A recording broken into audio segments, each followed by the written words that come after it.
Welcome to Women's Wisdom, a series on sensuality, sexuality, love, power, and other issues that support the honoring and empowerment of women's experience in the world now and into the future. The inspiration for this series and the topics themselves were raised by you, the women we've met while touring the country, leading women's circles and conversations. There were so many overlaps in the concerns and narratives women shared that we wanted to bring dialogue out into the open.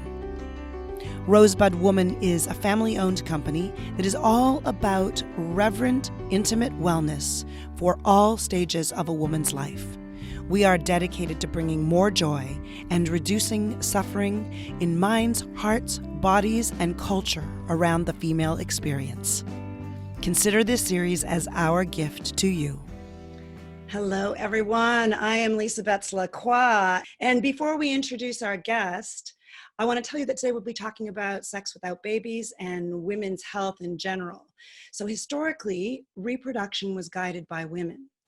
But in past decades, Western medicine has started to play a larger role. And many women's health experts realize that while allopathic medicine, while our traditional Western medical practice serves very important purposes, it falls short in terms of preventative health and holistic living. So today, we will be talking about extending the way we think about the principles and ideas we use to live to the best of our individual needs by expanding our approach and our thinking and our information in our terms of our general health and reproduction.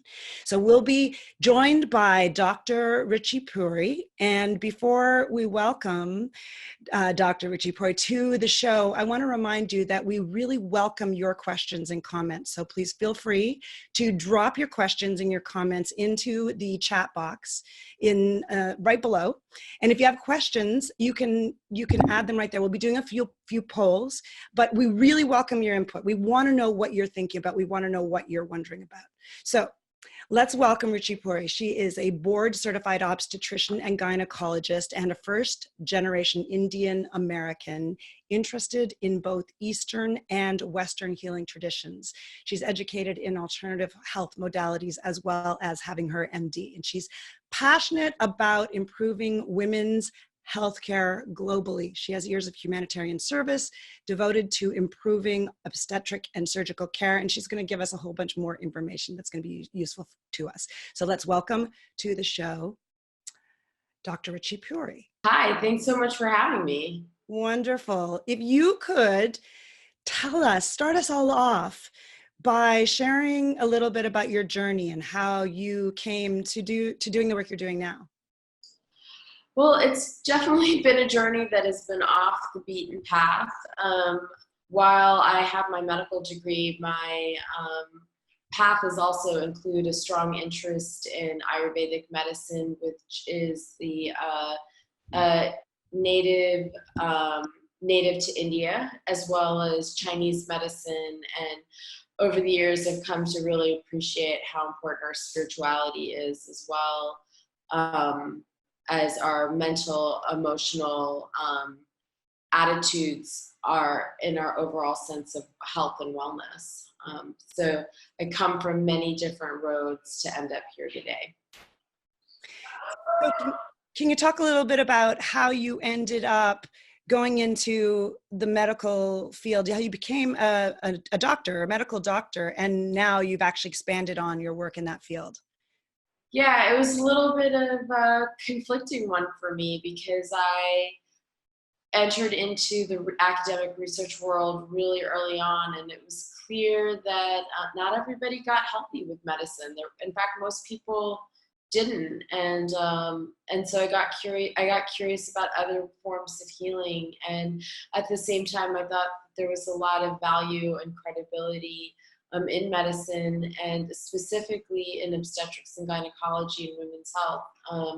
Until a lot of the modern advances in allopathic medicine, 30% of women would die in childbirth, and there would be an insane number of women who would suffer from really significant, what we call medical morbidities, but just basically difficulty in childbirth, and a lot of the technology and innovation of allopathic medicine changed that. And I've seen that firsthand in my humanitarian work in sub-Saharan Africa, that Mother Nature, she's fickle when it comes to our reproductive health tracks, and it's not perfect. And here we have so many potential gifts that in allopathic medicine that we need to learn to leverage a little bit better.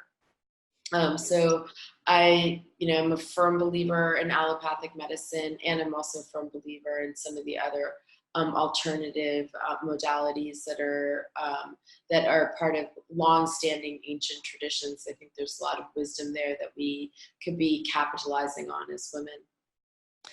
So I want to ask you a little bit about, to describe your belief system around the holistic aspect of how we can be really empowered in our approach to our health and to our reproduction. But before I ask you to do that, I want to invite our participants to please ask some questions. What is it that you want to know about your reproductive health or about your general health that we might explore in this conversation? Your questions are really super important to us. So please do pop some questions in there. And in the meantime, before we go there, let's also just get a bit of a pulse from you, if we could, in terms of your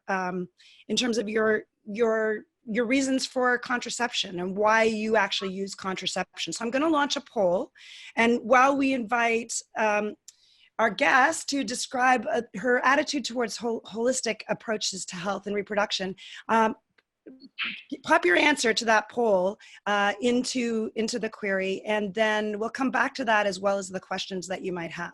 So Ruchi, could you just describe your attitude towards, I heard you describe a beautiful example of all of the elements we need to be integrating into our health and the reasons why. Can you talk a little bit about that? Yeah, I think that the medical model of health that we have today is really outdated, and we need a new paradigm. We need a new paradigm, a new lens that we approach our health and wellness from. And so I coined the phrase biology to encapsulate that philosophy and that idea. And that's to say that each of us aren't just our physical dimension. We're not just our bodies. We're not just our hormones. We're not just our organs, but we have an emotional dimension, we have a physical dimension, and we have a spiritual dimension. And when all four of these dimensions or layers of our being are in flow, in coherence with one another, that's health. And wellness is something when we're actually living our potential. And so when we're not living our potential, we're not optimizing our well-being. And when we're becoming unhealthy, it's because somewhere in that physical, psycho-emotional, spiritual levels of our being, something's kind of gotten off kilter. And then we live in this fragmented state, and eventually we start to have symptoms in our life, whether it's just not being happy, having pain, having discomfort, that sense that things just aren't right. So I think the more we can approach our being from that holistic understanding of biology, the more likely we are to actually live well, to optimize our sense of well-being. And it's changing. We're changing. It's a dynamic state. Who we are as young girls and who we are in our 20s, 30s, 40s, and even our 70s. It's never the same thing. And so the more we can honor these dynamic cycles, I think the more harmoniously we can live with ourselves and each other and in our relationships. It all matters. It all matters. Yeah. Can you talk a little bit about each of those stages? I know you talked about each decade having different important elements and different things that we need to be focusing on. Talk a little bit about the ones that you feel are most important for us to know about. Yeah, I think that women we're so lucky in the way that we have some really distinct chapters that we move through. Starting from the beginning of our puberty to our adolescence, and it's like it's like our reproductive systems are learning to walk in those early stages of puberty. And then you come into your 20s, and your 20s are really about discovering what's out in the world. You know, we're like worms poking our heads out of the apple, just kind of seeing what else is out there. And our 30s marks a decade of a more introspective period. It's less about what's going on around me and more about what's actually in me. You know, I think that phrase, know thyself, that's such a powerful thing, because there's an assumption that we know ourselves because like, if I don't know myself, who knows me? And yet the 30s becomes this very powerful decade of exploration, and 40s becomes really about, you know, living the life that we're meant to live and living our purpose. And when we're not doing that, you know, that transition from our 30s to 40s can be a really stark corrective period. And 50s is really about, you know, that's prime time for us. You know, we're manifesting and cruising we should be in a kind of a cruise control state. And then after menopause, if we have whatever we haven't done up to that, we end up needing to kind of, what I think, course correct or adjust or get that, you know, second chance to do what we haven't gotten around to doing yet, and being who we haven't gotten around to being yet. And then our 60s and our 70s and our 80s, I mean, that's pure feminine wisdom at its best. It's the best of everything. And so just to kind of give a taste of what each decade is about, and our bodies change to adjust to each one of these transition points. We come into different stages of emotional maturity. Mentally, we come into our wisdom, and there's a lot of spiritual evolution that I think happens across these stages, in terms of really living from your core and living from your soul, and living authentically. Great. Well, let's go into the aspect of reproduction, since we asked our attendees about that. And most people, we have a small sampling of people who responded. Most people who responded said that they do use birth control for the purposes of, you know, contraception at standard use. And there was a couple of responses that said they use it for medical reasons. You had mentioned earlier that the application of birth control has been changing over time. And so can you talk about the different ways that we might be considering birth control in various ways, and not necessarily our attendees, but just people in general, and what are the options? Yeah, I think the fact that we just refer to it as birth control is like already this bias that's all that it's used for. But we use it for a lot of different reasons. And it's kind of, you know, a lot of medications come with their side effects and with their downside. And birth control, I feel like, kind of found a place for the modern woman in so many ways, just because we're ovulating and having way more cycles in this. The modern woman has way more menstrual cycles than, say, a woman 100 years ago, or even just say before birth control happened, because people got pregnant, and when you got pregnant, you didn't ovulate, and while you're breastfeeding, you didn't ovulate, and so that's a lot of extra wear and tear on our ovaries and our uteruses, and it also then turned out, so that's just one aspect to keep in mind. And then the other thing to keep in mind is other reasons why we use it. A lot of women can have very painful periods, heavy periods, irregular periods. A lot of that has also a consequence of our diet lifestyle. We have a lot more calorie-rich, processed, refined foods that many women don't realize is actually unhealthy. So I think there are a lot of things that we're exposed to where we think it's okay for us, but our ovaries are a little bit sensitive to it, and our metabolisms are sensitive to it, and they can create some of this dysfunction around periods. And so this is one place where it's been really a big game changer for women not needing surgical interventions. And you can see nationally, we're doing such decreased number of GYN surgery because we have these contraceptive methods, and especially for women going into their menopausal transition, where the periods, I say, they're a little bit crazy when they come in and they're a little bit crazy when they leave us. And the birth control pills can really help with some of the erratic nature of how our hormone cycles can be. Can you talk a little bit more about that? Because one of the things that's changed a lot, obviously, over decades is women's sexual freedom. And that started with the advent of contraception. But as time's gone by, all of that is increasingly so. I mean, we're increasingly becoming more and more free and liberated and have so much more choice. And so I'm curious to know what the impact or the role or the interaction between birth control and contraception, or whatever the word is that you think we should be using, is, and our current sexual freedom, and how we're thinking about choice.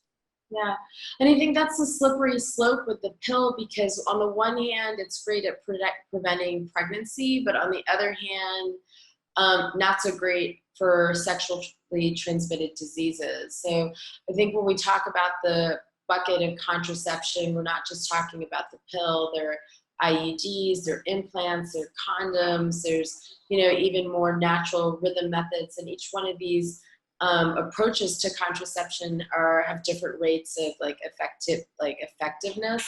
And when I'm talking about effectiveness, not effectiveness just in the lab, but like effectiveness with human use. Like, if you don't put the condom on, it's not going to work for you.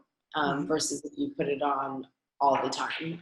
And same thing with the pill. Like, if you don't remember to take the pill every day, there's going to be a certain amount of effectivity to it. So I think there's one important thing to delineate for people, that it's one thing to not get pregnant, and it's another thing in your sexual freedom to invite an STD, which is, like, to me, a gift that just keeps on giving. And some of the best medicine can't undo things like HIV or herpes and things like that. I mean, we can do a lot to temporize it. So, but there's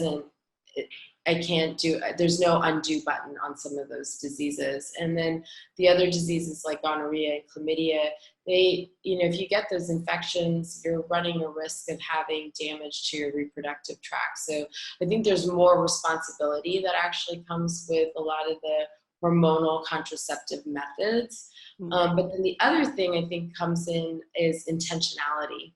So if we're going to have this ability to turn on and off when we get pregnant, there's more responsibility and intentionality around family planning. So there's an optimal time to rear children in terms of when you have your vitality or energy. And so that tends to be for women when they're younger, not older, even though we have all this great technology that helps many older women get pregnant.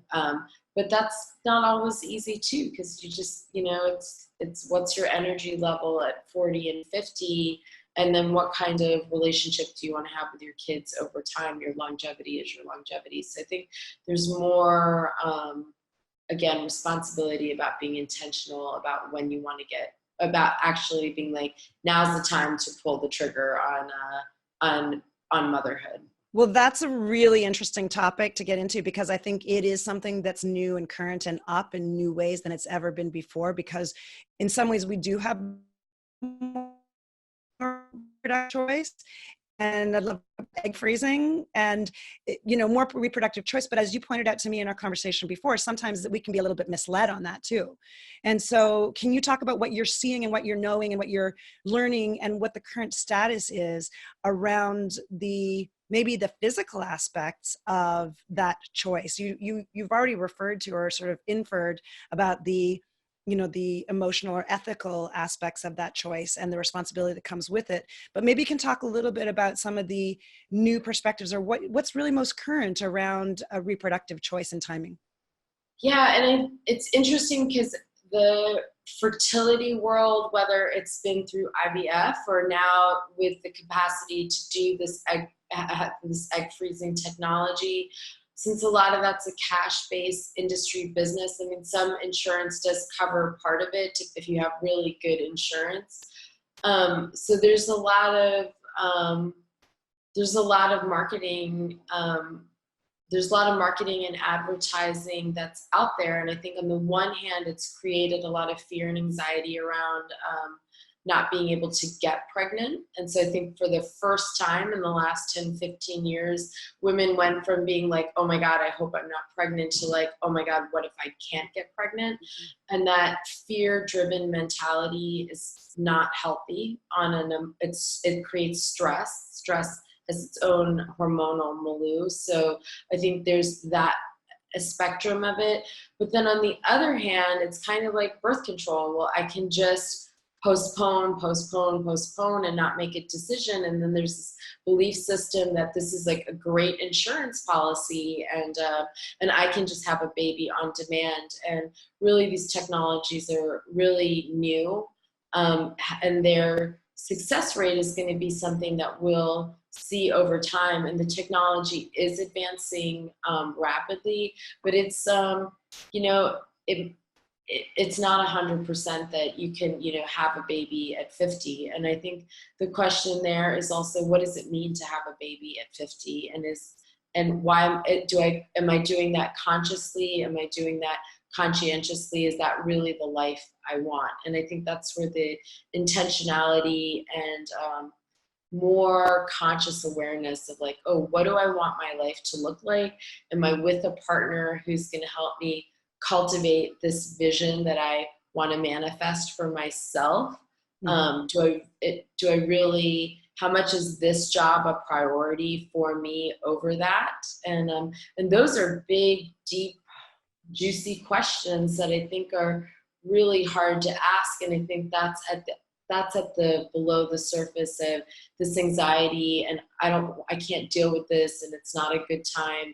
But when we hear ourselves saying these sentences, it's a moment to just pause, slow down, and actually come into taking some space and inner awareness around what is it that I'm really longing for, and what pieces are not in place to actually help me make that happen. And sometimes it is painful. Like sometimes you're doing things that just are painful, and that requires our attention. Yeah, you've actually already anticipated my question and where I wanted to go, because especially since your practice is in San Francisco, you're in Silicon Valley, I'm in Silicon Valley too, and we're in a world where there's not only pressure, but also the desire for young women to be very deeply engaged in their careers. It's a very career-driven culture. And so many times I see women get to be, in their late 30s and then realize, oh, wow, the time is happening. Like no matter how much medical intervention is occurring, the reality is we still have these timetables. We still have this ticking biological clock. And I think you're getting at some of the holistic aspect of what must be important in your practice, which is helping women to navigate the emotional, the ethical, the psychological, the spiritual, and the physical in terms of their choice around reproduction. Yeah, and are you making a conscious choice, or you're making an unconscious choice? And that's why I say intentionality. When you set an intention for yourself, then you speak something that you want to manifest out in life. And I think the other part of this is that we're kind of coming to a head of how much of myself am I willing to sacrifice for my career? Because all of this comes with a physical price. And I think there's a lot, especially in the Bay Area, and I don't think it's just unique to the Bay Area, I think it's going on nationally as well, that on the one hand, we're having to work so much harder outside of what is which is healthy for us. Like you still need 8 hours of sleep. You still ideally have like 5 or 6 hours that you cook, clean, take care of yourself, do fun things, have healthy relationships. And a lot of that's getting usurped by technology and the financial demands of what it takes to make life work. And I think that's, again, requiring more conscious awareness of like, How much time am I, when do I say no to my job? When do I set boundaries? Because that actually also becomes a very important quality in motherhood, is learning to set, have a healthy yes and no. And if we're not learning that in our 20s and our 30s, it makes for motherhood in our 40s and our 50s to be even harder. And so I think there's more complexity about how we're living our lives that comes into this, that speaks to what you're asking now. It's like, I might be doing this, but what's really motivating me to undermine my physical health by taking on so much stress, and maybe saying like, no, I'm going to actually go out on a date and meet a guy tonight. And I think that sometimes we have too many. Right now, it's almost like we have too many options. I think that's the thing with swiping to find a date. It's really easier. It's much easier to get a date, but it's harder to make a commitment. It's harder to make a commitment now because there's something better is out there. Right. Now, I don't know the ages or stages. Yeah. I don't know the ages or stages of our attendees, and I would love to know what kind of topics you're all interested in, because we could go in many different directions, right? You're basically a holistic doctor, and you help people in many different levels. We could talk about different aspects of reproduction, different stages of life, and it'd be great to know what kind of questions people have around that, so we could direct the conversation. But given that we're looking in a pretty general perspective in terms of what's important, I'm wondering if you can talk about, what the things are, what the issues that are most relevant to the people that you serve, to your both. Well, first, let's start with your practice, the people you serve in your practice, and then we can talk a little bit about what you're seeing in other parts of the world where you're doing humanitarian work, because that might be slightly different. But what kind of issues are most important to your patients in your practice right now? Yeah, I think a lot of the women I end up working with come from a wide spectrum of ages, and they're either just totally stuck, like they go to the doctor and they don't like the options being given to them. And a lot of what I think is happening in our doctor's offices these days there isn't enough time between the patient and the doctor to go through the insane amount of information that you want to be able to give a patient. Like, just there isn't enough time. There isn't enough time to do that. And then a lot of the times, I think what we're really struggling with is that the internet is like this blessing and this curse. So we have a lot of fake news in our news stream. There's a lot of, I think, less than, there's a difference between content, information, and knowledge, and then having wisdom. And I think we're really having to delineate that. And so I think a lot of times people read a bunch of content that isn't medically accurate or from a healthy perspective accurate. And then there's a lot of having to undo some perceptions around that. And I think those things exist at every age. Like, hormones is a great thing. Like, everyone is always worried about, oh, it's my hormones and I'm acting this way because it's my period, or because I'm going through my menopause, my hormones are making me crazy. And it's like, hormones are this disconnected thing that we're disconnected from, but have a lot of influence over us, and it just doesn't work that way. Our hormones are very dynamic, and a lot of times our hormones are a messenger. They're telling us what's up for us, and so I think a lot of undoing those misperceptions and providing people a more holistic perspective that includes how they're feeling. Like, how do you feel in your heart? What are the physical sensations going on in your body, and how does that inform how aligned your body is with maybe some of your belief system and choices, and then the physical problems that are coming up. And so I'm kind of a little bit of a navigator. I help people navigate a lot of different knowledge. and find what's ripe and what's next for them in their process, and also help kind of diffuse the idea that there's like a magic pill or bullet that's going to take care of everything. I wish it worked that way. It just doesn't. Right. Sorry to break. So how is it that you work with your patients then? I take it you would do some kind of testing or have conversations to see what kind of issues are most relevant to them, and yeah, how do so you most integrate all the patients pieces? already come in with all their testing done because they've been to the acupuncturist, they've been to whatever, and so they have a lot of their diagnostic stuff done. So the first thing I'll do is take a actually really comprehensive history of everything that might have been going on for you from like conception onwards. It's not, sometimes we confuse symptoms as the problem, and a lot of times symptoms are just symptoms, but they're not the actual source of the problem. And so there's a lot of unpacking around that.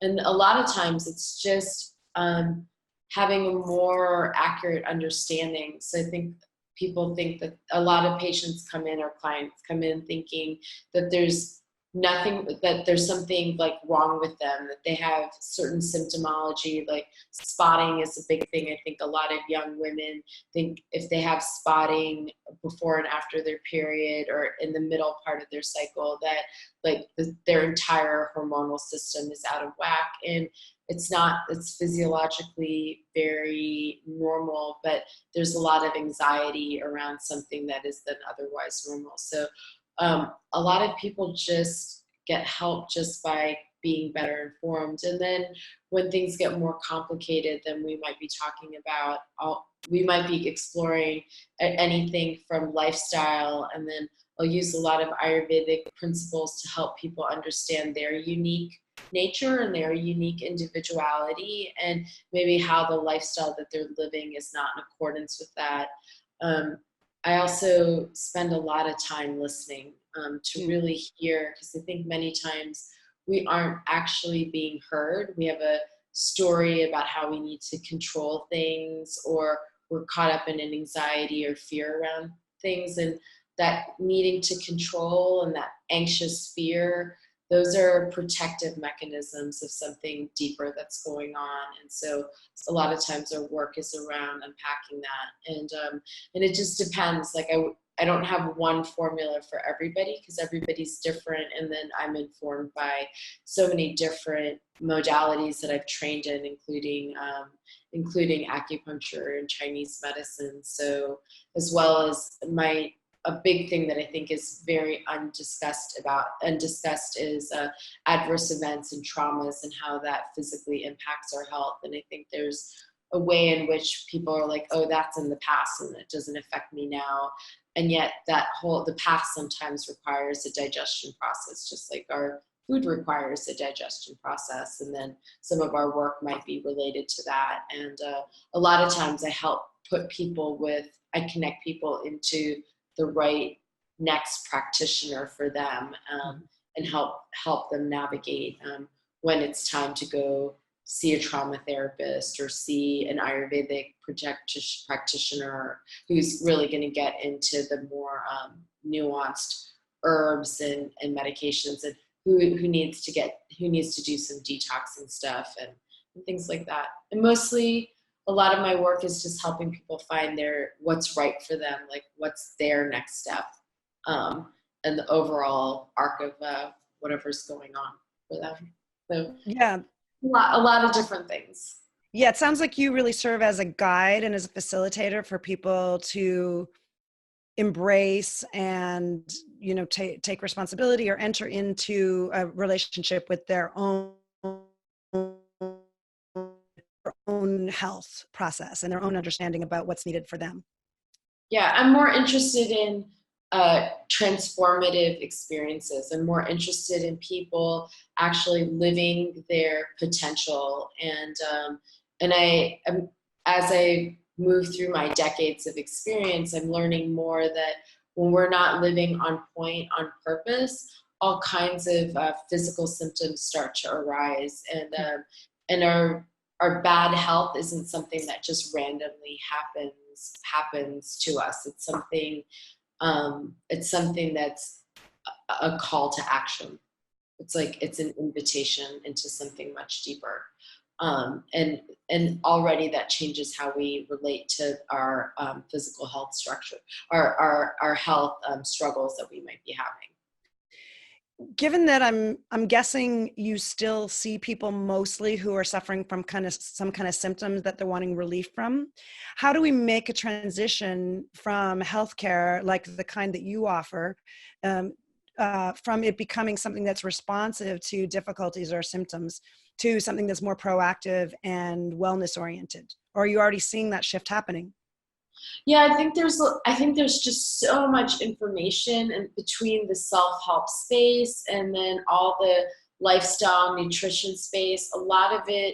Isn't a lot of it's coming from people who've struggled from their own experiences, and then they've had an experience, and then they kind of become the poster child of a thing. And you know, Gwyneth Paltrow and Madonna, they kind of did this with yoga. Like they found something that really worked for them, and they had such amazing celebrity status, which we would now call a platform. And they promoted things at their level of understanding. But then what they did for yoga, they also didn't really spread the deeper aspect of what yoga is beyond like a asana practice, like a postures practice. Like it's so much more than just exercise. And I think a lot of this has happened in Ayurveda and acupuncture. Like a lot of people go to acupuncture for symptom relief, and yet there's this whole other aspect of acupuncture that really can help bring people into the core of an issue, help them resolve that issue, and then just move on. It's not this chronic thing in our life. And so I think one of many things that needs to happen is just understanding how do I approach my life more holistically. That what I eat matters, what I listen to, what I read, my relationships. When something difficult happens to me, that I take time to process it. What is it to have space for myself? What is it to take time to be in restorative modes? That all of these moment to moment, day to day gestures is how I live my life, is staying healthy. And then when I start having digestion issues, I'm starting to feel anxious. My skin's breaking out. I'm starting to have these kind of problems, even my fears, anxieties. I'm stressed all the time. That requires a slowing down and an attention, and not waiting for the big medical things to happen. Medicine's great when an illness is getting to a very heightened degree, but a lot has to go really wrong before many tests show up abnormal. And if we can live more holistically and more aligned and more attuned to ourselves and our individual makeup, then you just avoid all of that together. But then we have to approach our lives in that way. Right. So what would you say are the most important things that anyone listening might be thinking about and starting with if they haven't already gone down the journey of a holistic health approach? Or even if they have, like what kind of things can we be adding to our practice for our own best health? Yeah, I think one thing I would love for people to be more aware is have this more inner awareness. I mean, we're talking a lot about mindfulness these days. Mm-hmm. And I get the sense that the mindfulness understanding in the mainstream has more to do with being mindful of what's going on around me. You know, that external, like, these are the people around me because this is going on. I'm tired. But there's like a deeper inner awareness, or what I would refer to as like an inner self-contact, that I have a relationship with what's going on inside of my body. That the more I can come in an inner mindfulness, I can start to be aware of my organs, what muscles are tight, how I contract in my body when something, when I've got to bite my tongue or be in come into contact with somebody that I don't really like, or I'm still angry about something that happened yesterday, that the more we can have a moment to moment inner awareness around what's physically going on inside of me, my emotional state of being, am I scared, am I angry, am I overwhelmed, am I numb, am I dissociated, am I in joy? Like, do I just feel joyous versus I feel nothing? And what am I believing about this moment? Like, do I believe this interview is going well? Like, am I happy about it? Or do I believe that no one's gonna, understand at all what I'm talking about and I can't relate to it? Or do I just feel like I believe that I can naturally be myself? And then the last part of it is how much do I feel that that's in alignment or authentic to who I am as a person, and that I'm not crossing any boundaries along my values. So that I'm not saying anything that I'm trying to speak to an audience, but everything that's coming through me right now is aligned with my sense of conscience, like that I feel in integrity with myself moment to moment. And so I think this is one very fundamental primal building block. And when we find that we're in an internal fragmentation, it's not to necessarily do something about it, but to become more of this inner witness of what's going on for me, both first with myself and then in relationship with the people around me and my environment and stuff. And I think already that invites a lot more attention to what's really important, and you don't have all these loose threads hanging all the time. I think that sounds, that sounds really important, and really like it could be a very different approach to living into health. And I'm wondering how that tends to sit with your colleagues in the more traditional, or I guess what do you call it, the allopathic or the Western medical. Is there increasing listening for that and understanding of that? Yeah, I think this attunement to self is something that, like, if you survive medicine, you can't possibly survive the demands and the rigors of medicine with any kind of self-attunement. And I think this is a lot of what a lot of doctors and people in healthcare, when they're talking about burnout, it's because they don't have this attunement to self. And so I think there's a lot of traction there, because just because they get it. Yeah, just because I'm a doctor and nurse doesn't mean that I have it all figured out. But when I have to then embody and live what I'm advocating for others and preaching to others, and I find these practical ways, I think we'll start to see a shift in the culture. And I think they're also in the healthcare system, I think it's no different than tech, that the demands being placed on us far supersede what's healthy. It's just not healthy. And I think this is kind of the collective course correct that we're finding our ways in, because everybody's stressed out, everybody's super anxious, we're all eating on the fly. But this kind of inner practice is super powerful, because then all of a sudden you go to grab that croissant and coffee and you're like, wow, it just doesn't feel good. You're like, it doesn't feel good inside of me. And then all of a sudden, when you start to have a physical awareness of, like, oh gosh, my stomach is rumbling, I have a little bit of gas, it feels super jittery, that maybe you don't choose that. Mm-hmm. You don't make that food choice. It's if anybody's ever eaten fast food and then checked in with their stomach about 10 minutes later, I mean, the more we can be in that inner self-awareness, the more you might be like, oh yeah, not so much. Or maybe we don't hang out with the negative Nelly so much, or we say to our negative Nelly friend, like, man, this is like I feel really drained right now with all this like negative talk. Let's really, what's actually going on? So I think we start to show up in our relationships and act from a different place. You have done a lot of humanitarian work in other. Can you share a little bit about that work that you've done and how it's informed what you've learned from being in other places that might have different perspectives than our culture does?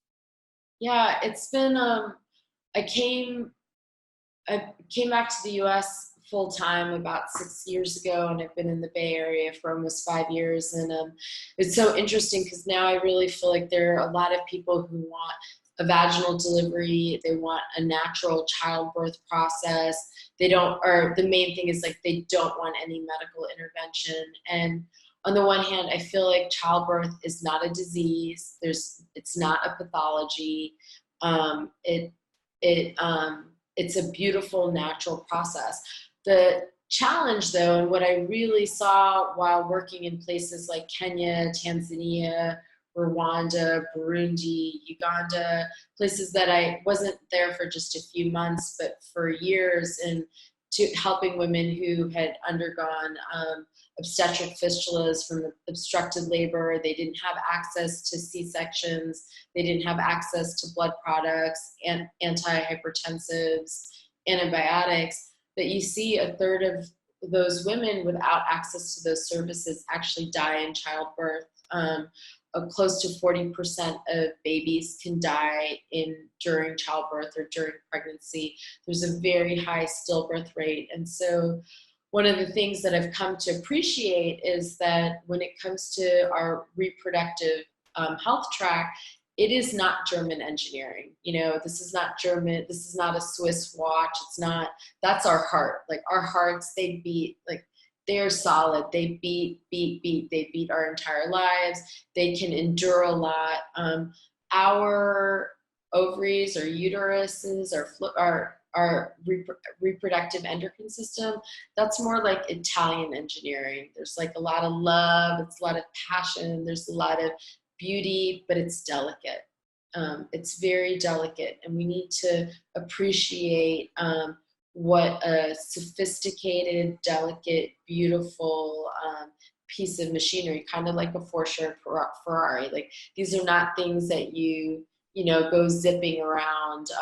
I'm in India right now, everybody. So that is not a car that I would want to be zipping around in New Delhi in.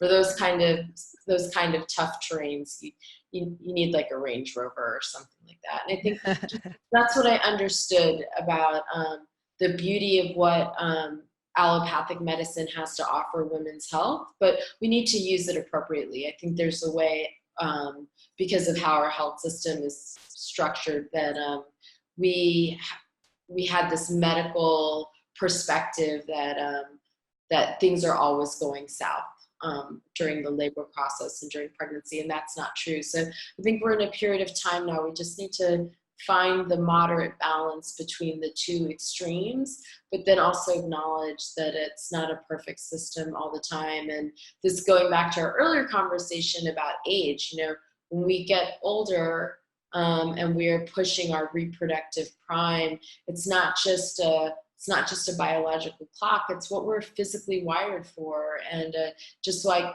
childbirth can come with its own challenges, so can motherhood.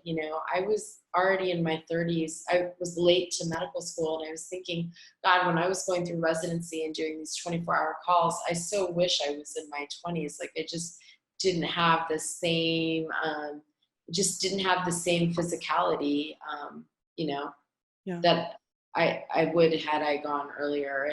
And there's nothing wrong with that. It's just what it is.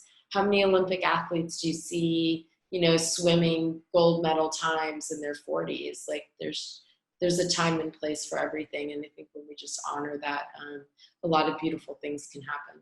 Life gets a little bit easier. I think that's a great place to pause in terms of recognizing the power and the importance of all the different approaches to health and to reproduction. Would you share with attendees where they can learn more about the work that you're doing and the offerings that you have to support our health? Yeah, I'd invite the audience to come check me out. I'm at www.ruchipuri.com. So it's RUCHIPURI.com. And I write a monthly blog called Unveiling Being. So if you just subscribe to the website, you'll get a free download called Course Correct, which will help this inner attunement practice, inner self-awareness practice, help guide you through that. And then there are tons of offerings that you'll see in the coming months. I'm starting Biology, the podcast, and then some online programs to help with stress management, understanding the fundamentals of wellness, and then, women in their 20s trying to figure out things like egg freezing versus birth plans, navigating childbirth all the way through menopausal transitions, and how to approach that through a more holistic perspective. So those are all things that you can check out on my website. Great. Thank you so much. Thank you for being here with us today. And for our audience, I'd like to remind you that you can come back again next week, where we'll be back, same time, same place, Wednesday at noon PST, episode number 4. And our guest will be Sonia Renee Taylor. Our topic will be self-love, no shame, more creativity, and more power. So please join us again then. And I want to say thank you so much for your time and for your wisdom and for sharing what you know here with us, Ruchi Puri. Thanks so much for having me. It was great. What is reverence? It's a way of living in awe and amazement at these outrageous, complex, and beautiful bodies, at the mere fact that we are alive at all, and to treat ourselves, each other, and the earth as if it was all a treasure, because it is. Be assured that anytime you feel small or contracted, there's a lie involved. Because the truth of you is perfect nature, perfect wholeness, always more than enough. The stories that we learn from family and culture, from thousands of years of culture, have often made the feminine less than, denigrated, or demeaned. We leave these stories in the past. We don't pass them on to our daughters and granddaughters. Knowing our worth, we step forward into this new moment, knowing that all of the world is a blend of male and female, and each element asks for celebration. We shine out and make a world that works for all women everywhere, starting with ourselves. Thank you for joining us at Women's Wisdom by Rosebud Woman. For more information and past episodes, please visit us at www.rosewoman.com.